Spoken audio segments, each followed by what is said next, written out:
الحمد للہ رب العالمین الصلاۃ والسلام علی خاتم النبیین وعلی آلہ وصحبہ اجمعین اما بعد فاعوذ باللہ من الشیطان الرجیم بسم اللہ الرحمن الرحیم قال اللہ تعالی فی سورۃ یونس وَيُحِقُّ اللَّهُ الْحَقَّ بِكَلِمَاتِهِ وَلَوْ كَرِهَ الْمُجْرِمُونَ۔ ترجمہ: اور خدا اپنے حکم سے سچ کو سچ ہی کر دے گا اگرچہ گناہگار برا ہی مانے۔ اگلی آیت میں ارشاد فرمایا فَمَا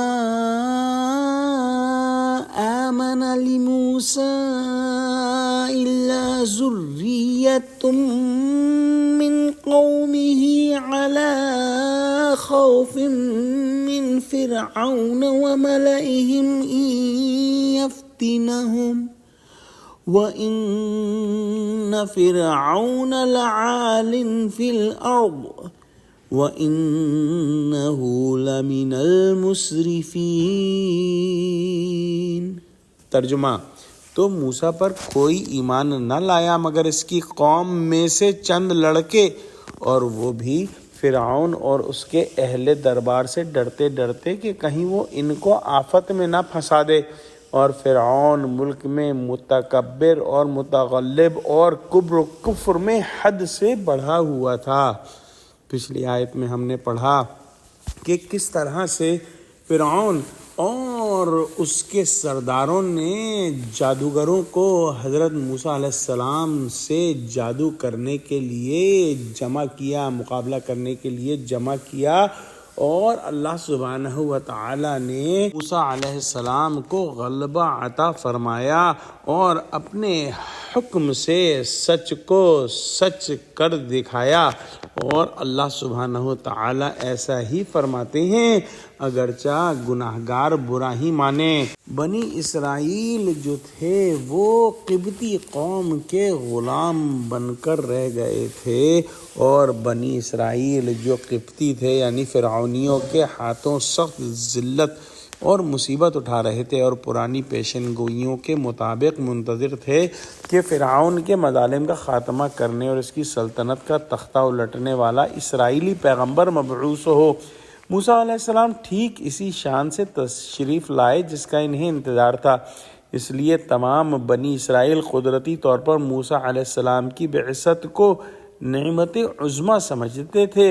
وہ دل سے حضرت موسیٰ کو سچا جانتے اور ان کی عزت کرتے، مگر اکثر آدمی فرعونی سرداروں سے خوفزدہ تھے، اسی لیے ابتدا میں شرعی طور پر ایمان نہیں لائے، وقت کے منتظر رہے کہ جس وقت حق کا غلبہ ہوگا مسلمان ہو جائیں گے۔ بنی اسرائیل کے تھوڑے سے نوجوانوں نے ہمت کر کے باوجود فرعونیوں سے خائف ہونے کے اپنے اسلام کا اظہار اور اعلان کر دیا۔ چند گنے چنے قبطی قوم کے لوگ بھی جو کہ فرعون کی قوم سے تھے مشرف بایمان ہوئے۔ اخیر میں جب موسیٰ علیہ السلام کا اثر اور حق کا غلغلہ بڑھتا گیا تب پوری قوم بنی اسرائیل کی جو تقریباً 6 لاکھ بالغ مردوں پر مشتمل تھی مسلمان ہو گئی۔ یہاں ابتدا کا قصہ بیان ہوا ہے۔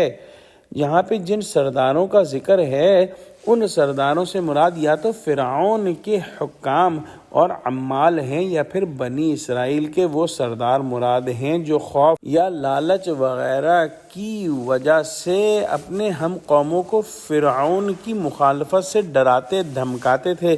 اور بچلا دینے کا مطلب یہ ہے کہ فرعون ایمان لانے کی خبر سن کر سخت ایذائیں پہنچائے جن سے گھبرا کر ممکن ہے کہ بعض ضعیف القلب راہ حق سے بچل جائیں۔